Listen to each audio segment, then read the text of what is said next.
the kitchen, and of course Crystal just came in. It's Your Best You. I'm Reverend Dr. Kathleen Fennedy. And I'm Joan Kaczmarczyk. Good afternoon. Or good morning, whenever you're watching the show. Whenever you're watching the show. Yeah, this goes up on the YouTube, so many thanks to Nutmeg TV because, big kudos to Nate and Dion at the studio. He's been doing all the editing for us, and of course, I don't know if you've happened to notice, but I'm working off of a new camera and different lighting and different sound. So the other camera where I had everything zoomed out really far back, I'm not working with that anymore. So we're working in a tighter space, so I'm not going to be moving around as much, animated as I usually do for that type of a set. Yeah, we're at Chakra 5. Thanks for coming again, sometimes kicking and screaming, but I do get her here eventually. And it's, right after 4. Yep. 5 generally is And after 4. And I gave Joan some pre-information today so that, I keep trying to give her some things so that we can have more of a dialogue for you. But we'll see how it goes today. I'm hoping you can feel a little bit more comfortable, Joan, in front of the camera and with the conversation. But I hope you're enjoying it. And it's a little unique because I'm speaking from my 5th chakra to you. And that 5th chakra is the color blue. So I thought I'd be a blue jean lady today with lace and some, well, it's January. And it's, hi Crystal. And here's Ruby and Crystal. Yeah, I love you too. You're the sweetest girl in the whole wide world, but you can be such a big, pushy thing. Yes, and here's Ruby, obviously, hiding behind me. Yeah, so Chakra 5 is the throat chakra. And it's always so interesting because I was mentioning to you, and as I said, I prepped it, so I'm making it a little bit more familiar, I hope. As I was mentioning to you how people say what they don't mean to say. Mm-hmm. And then what do? Then you go, oh my God, why did I do that? Sometimes. Sometimes. Right? What else do you do? And sometimes it's like, well, I guess that had to come out. I guess that had to come out. So that's what we're talking about is speech. Verbal and nonverbal communications, of course. As I've said in the previous videos, when I've done the 1 through 7s and I hit 5, I touch on different factors, and definitely nonverbal is one of them. You don't need to say something, right? And of course, the husky never stops saying things. She controls the house, and her voice is so high and loud that I literally, and I'm not kidding you, I literally have to wear earmuffs in the kitchen. And that's the only way I can survive, because it's so piercing that your ears feel like they're going to burst. That's a husky in the house. And then I have to teach her soft voice. You just heard her moaning, because she knows I'm talking about her, Animals aren't dumb. So do we always hear what's being said? Nope. And why do you suppose that's the way it is? Because I think sometimes people and animals have what is known as selective hearing. Okay. Basically, you hear, and also people can interpret things too. Mm-hmm. So it all depends on what a person is hearing. Mm-hmm. Sometimes they choose not to hear what you're saying. Sometimes they hear it and they interpret it differently than your intention was. Okay, so why do you suppose that happens? Because everybody has a different read on what's being said. And where does that different read come from? I'm pulling her today. Yeah, I don't know. Well, it's just like if you send someone a text message as opposed to talking to them. A text message doesn't have the intonation of the voice. Okay. Where if you say something either in person or on the phone, not only are they getting your voice and the intonations from that, but they can also see what your expression is. So yeah, and it can make a big difference. There are layers Yep. of seeing. Yeah. I guess is one of the things that I'm going to draw out of that. In other words, when we're texting, we're not hearing, okay, All you're doing is seeing a message. and we're not seeing. Because a message isn't like a body, and a body has language. So a person can say something, but then you can see the slant of their eye or the twist of their lip, and you know then what they're saying, you know, the body language gives it up. So yeah, and then you have the in-person. Mm-hmm. So when you have the combination of this kind of nonverbal and verbal, which you don't get in a text, Right. and you don't get in a telephone conversation. Yeah. That's something you Yeah. only get in person. Okay, I don't want to belabor that part because there's Yeah. several things that I want to talk about. But yeah, this idea of, and I've said it before, the throat chakra and the sixth chakra, all the chakras are connected. And I'll talk about that today because I'm going to talk about kissing. Because kissing is part of our fifth chakra. But as with every chakra, it's not just limited to that, because it's the perspective or the interpretation or basically what's inside of your soul that's going to determine how you're going to read the other, the language. So, you know, that's where we kind of shift around so much that one picture can say 1,000 words. Mm-hmm. Why? Because it's the same picture, okay? But it's what's inside of us That that interprets that. interprets it. Exactly. This thing called speech, or what we're looking at and coming and connecting through our eyes, through our sensory perceptions, all of that informs what's happening. If, for example, you've just had several deaths in a row and you got a disease and you think you're dying, and some family member contacts you and starts blazing into you that you haven't seen for, you know, eons or whatever, and you erupt. Whereas if all those other factors weren't going on, you probably would have been your, Yeah. you know, a different, cooler self. Yeah. But, you know, that's the part about communication and the ability for us as human beings to realize we're kind of in Babel. And if we don't know how to love ourselves and love one another, everything that's being thrown around with words, depending upon even a time when someone's sick and they're taking medication, well, you know, it's not really them. And then somebody say, well, it really is because it's inside of them. Well, it's probably some hurt of the heart that's coming out, or some betrayal, you know, the kiss of death, right? Judas to Christ, Mm-hmm. you know, saying, you know, I love you, and kissing you, and taking coins for your death. So it's kind of like that whole picture of communication that I've widened the scope, I hope, for you, because I think that a lot of times people think, well, I said it. Oh, don't they, I didn't mean that. Then you realize it's a lot of self-reflection Mm-hmm. in your communication. It's not just that I said it and the other person heard it and whatever. Okay? Because there's a lot of things that go back with this. And it can be very challenging, and I think that's why, as humans, in our evolution, where we grunted, okay, we couldn't speak. I didn't have a language at that point. Exactly. And then we were given language. Yeah. And then we were given, wow, we all have different languages. Oh, we have to be here together, and we have to speak with one another, and we have to learn how to do it in a civil manner. Chamomile tea. I'm going to give a shout out to In the Kitchen with David. I love his mugs, and they keep my things warm.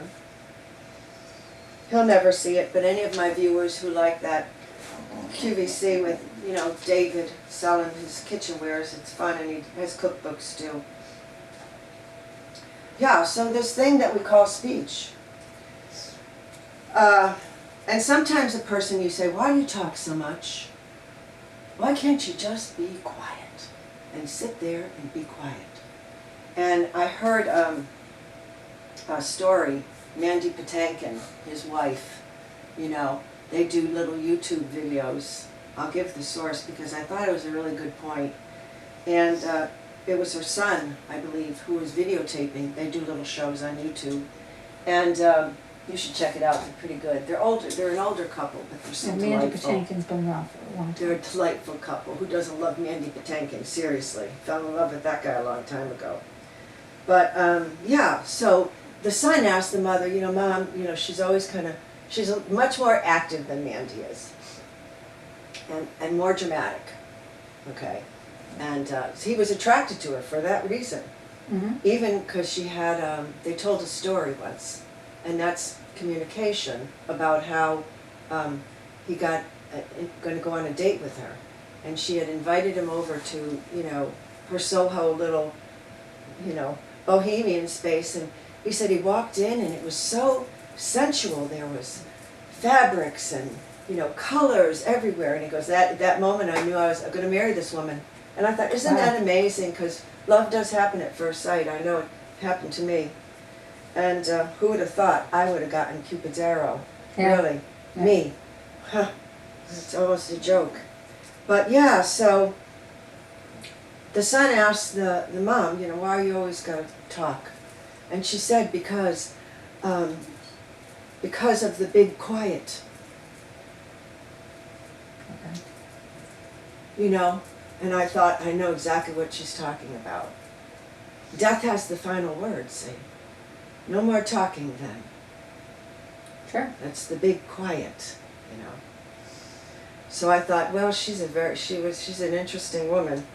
Yeah, so the big quiet, I thought, yeah, that's the end, when you don't have to worry about hearing anyone, or you don't have to worry about talking, unless we don't know what's on the other side, and maybe there's a lot of stuff going over there. But from what we know from this perspective right now, and how we can interpret that, okay, you see what I'm saying? We know that at least from this angle of things. Exactly, from this camera perspective. Right. So, you know, that's why I always invite us to keep, I put something up on LinkedIn this morning, a picture of Ruby and one of his fluffy toys looking out the window.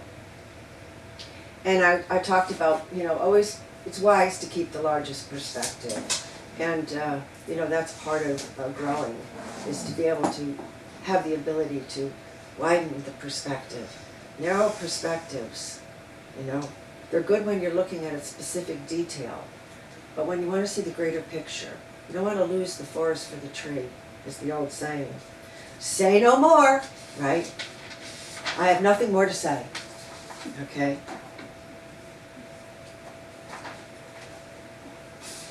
All right, I mentioned the kiss of death. That's one of the idioms. It's a, you know, a thing that you say, well, you know, kiss me until I melt into you, right? Okay. But, you know, that's that kiss of death. It came from when Judas, it was originally, they think, traced back to that time, Judas's betrayal of Jesus. But it didn't come into fashion until the 1940s, where it started being used.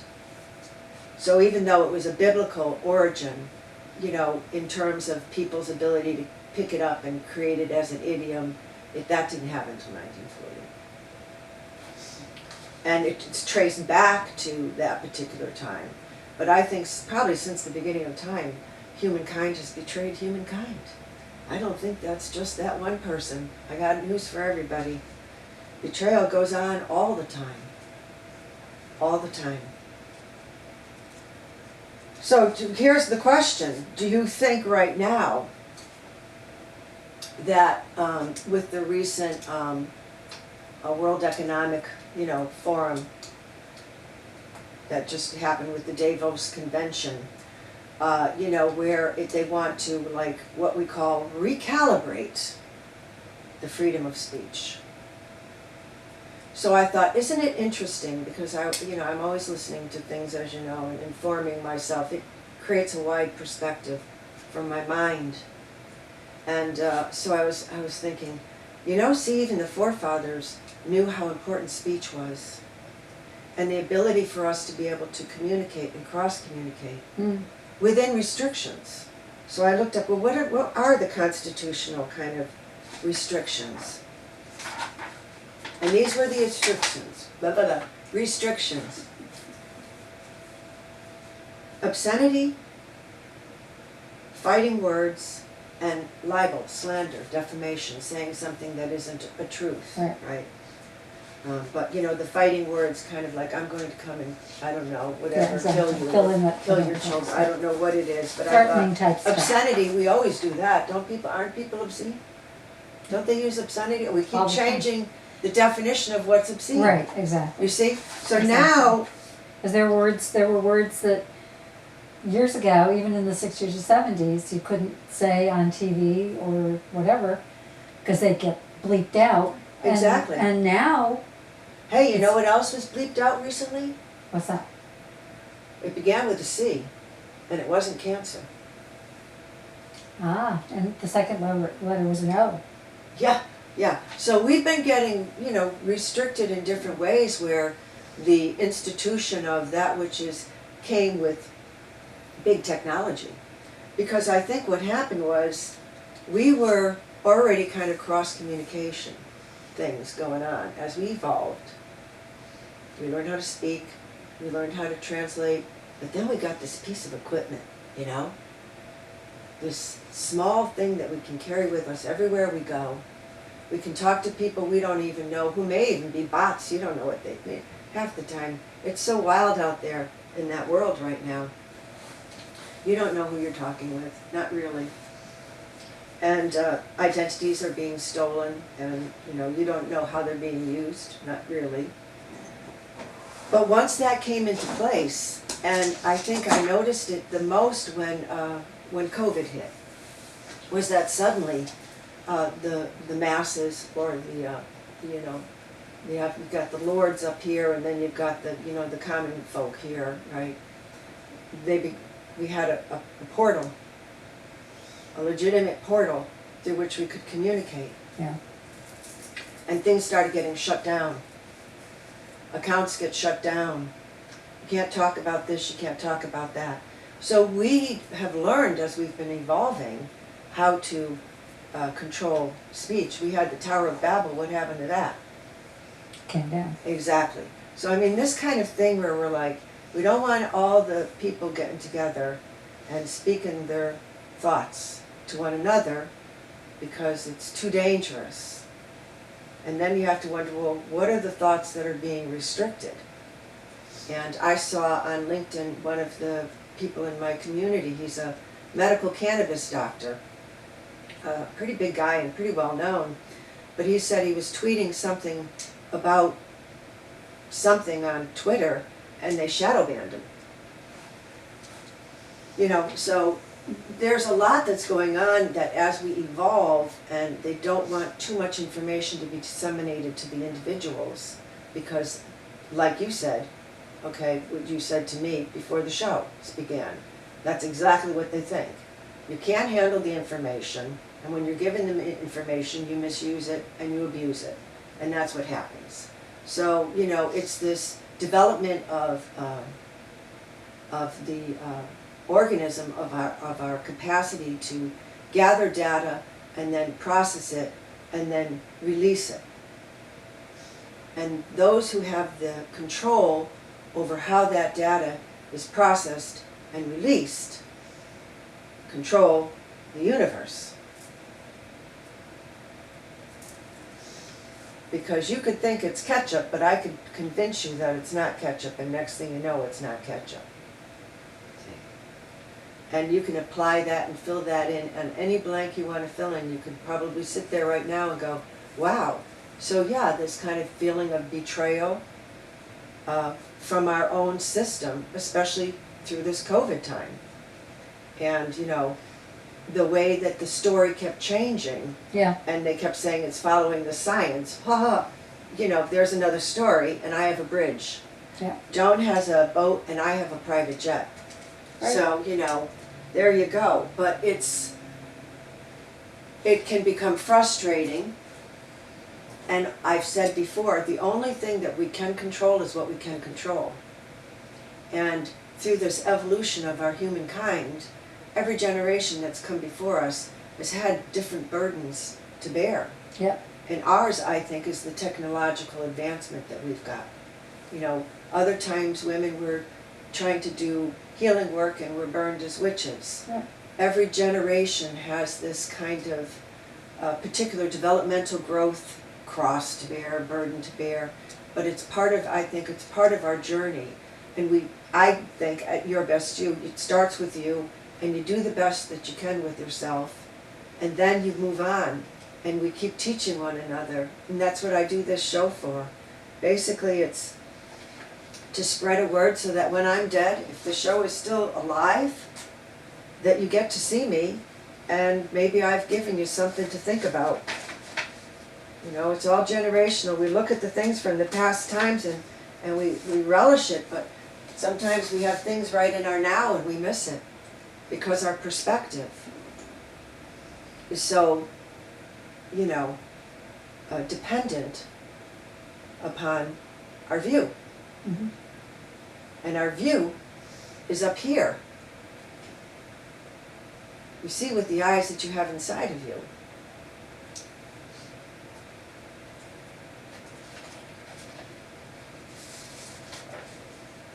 You speak too little, you don't speak enough. Okay? It's sparse, it's too late. Is it ever too late? I thought, well, sometimes they say it's too late, but there's something that is said never too late to say. Do you know what that is? It's never too late to say I love you. That's what there we're it talking is. It's never too late to say I love you. about. Right. You will never regret saying I love you. And when you say I love you to a person, it's not to have them say I love you back. If you have no love, you cannot give it. You cannot give from what you do not have. Period. So any kind of contempt or any kind of issues of shadow issues and dark sides that we aren't in touch with within ourselves will inevitably capture you and sabotage you. And that's what it is being a human. Coming into self-awareness so that eventually, if we're not taken over by artificial intelligence, we can evolve into really beautiful souls on this planet.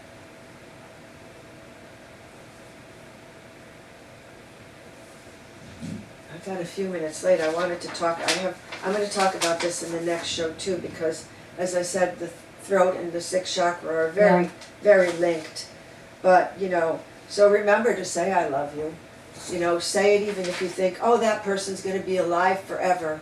They may not be. Tomorrow's not promised to anyone. Exactly. So, you know, So when you say what you need to say, you at least have said it.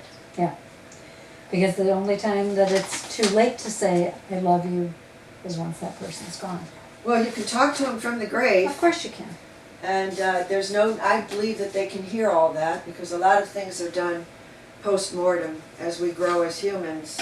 A lot of things are cherished more when they're gone than when they're there. And that's an unfortunate thing, but you don't miss it until you don't have it, and then it's gone, and then you can't get it back, and it's a cycle.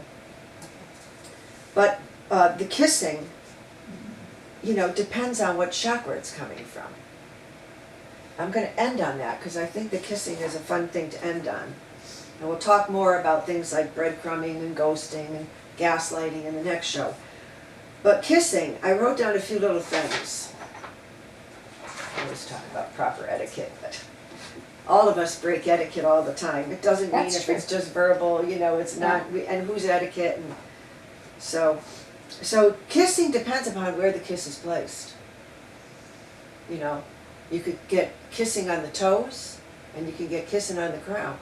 And each one of them has a different source pool that it's coming from. So the kissing on the crown is like a benediction. It's, you know, it comes from a real big place of love.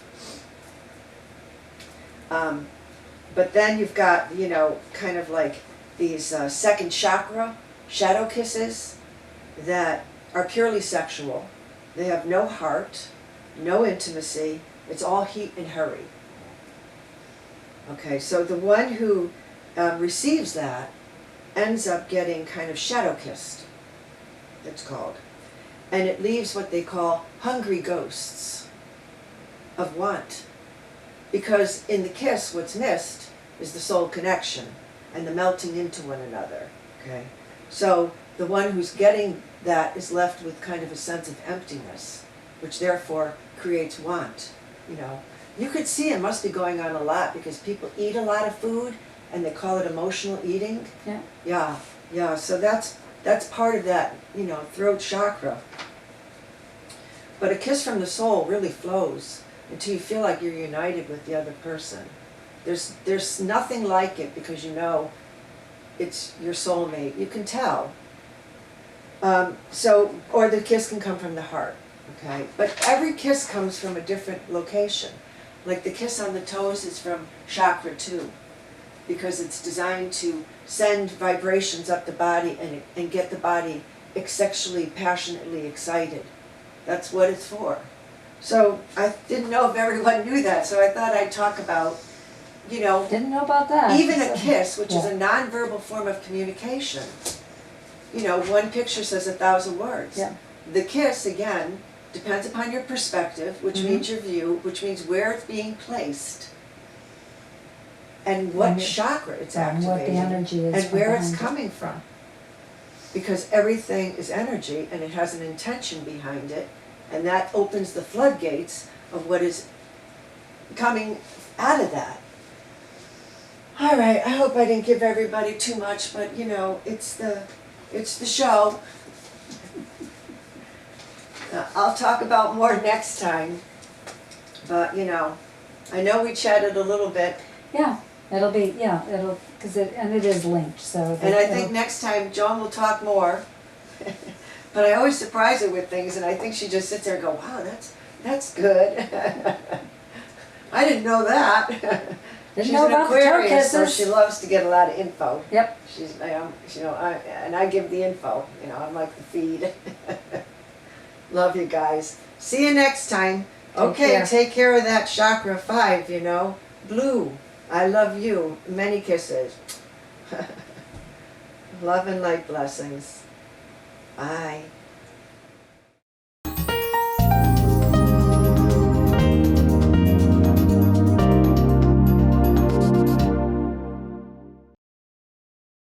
Riverview Apartments is Bristol's 2-time beautification award-winning residence community for adults age 55 and older. They offer 1 or 2 bedroom apartments with modern appliances, air conditioning, wall-to-wall carpet, and tiled floors. Both heat and hot water are included. Riverview also offers a wide range of activity rooms that include a billiard parlor and a spacious community room. It is handicap accessible with safe, secure parking for tenants and ample off-street parking for visitors. 860-940-6757 or riverviewbristol.com.